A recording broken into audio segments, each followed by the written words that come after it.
Everybody, this is Jim at SP500chart.com using time-honored techniques to understand modern markets, featuring daily technical analysis videos of the S&P 500 index.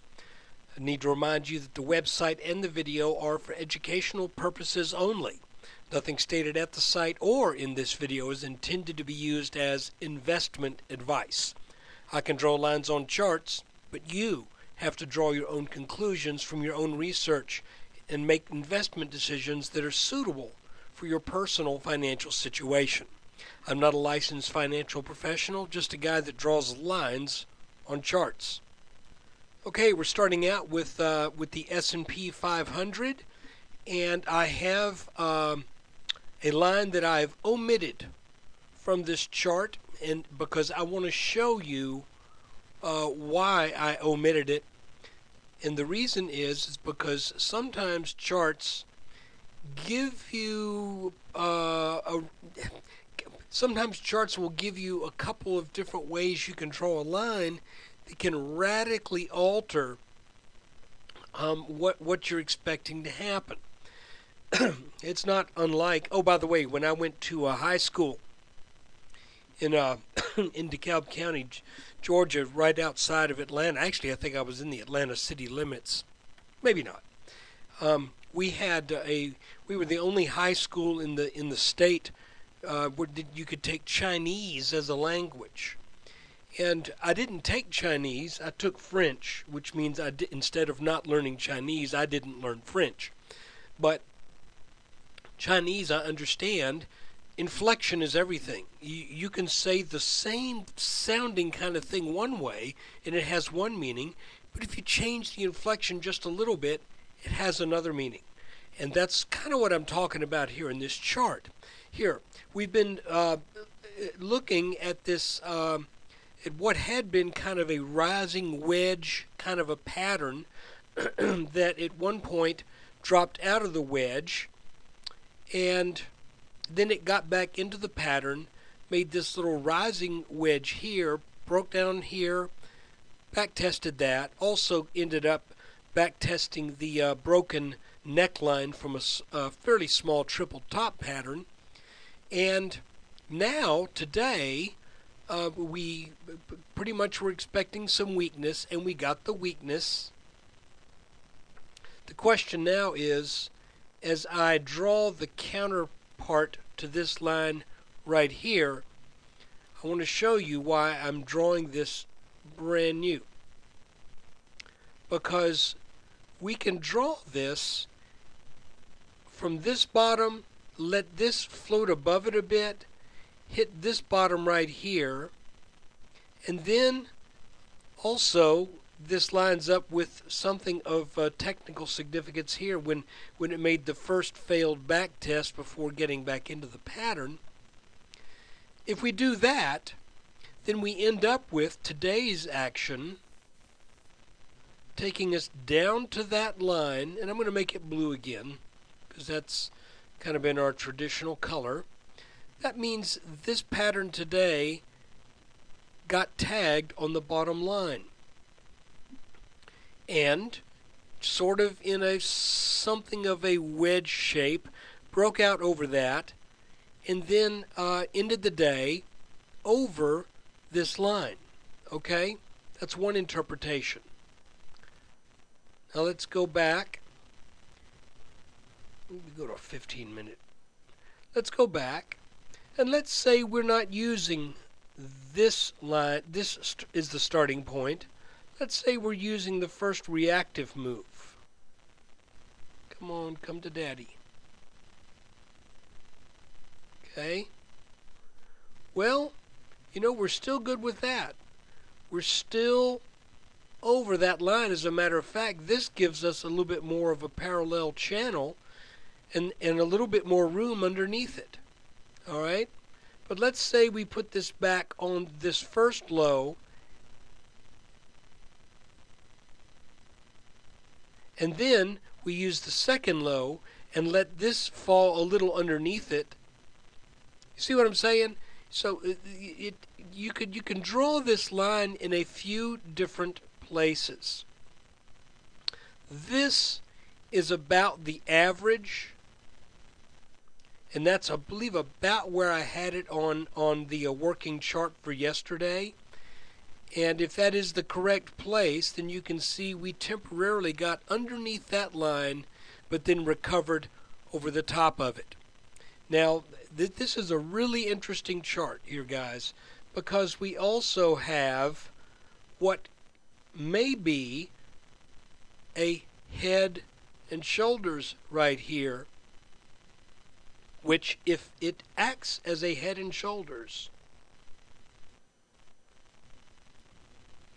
then we should be taking out this blue line pretty quickly. So this is a little bit of a funky looking pattern. I'm not quite, well, let's call it a head and shoulders, because it sure looks like it. It looks kind of like a monster. It looks like you actually have two little ears right here as well, and some scaly shoulders. So that's what this is sort of looking like here. If you'll pardon my silliness. There we go. There's the shoulder, head, right shoulder.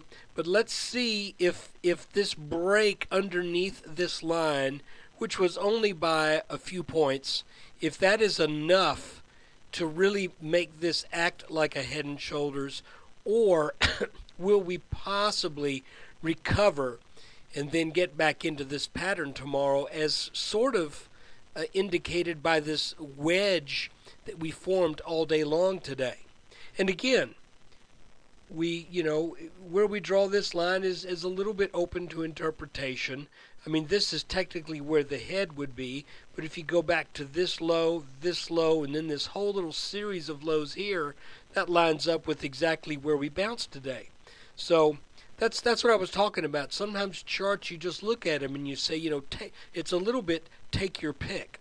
And right now we're in kind of a situation like that. The good news is that when we broke this red line and then we rallied back, we said yesterday that this looked like it may be, it looked like a bear flag.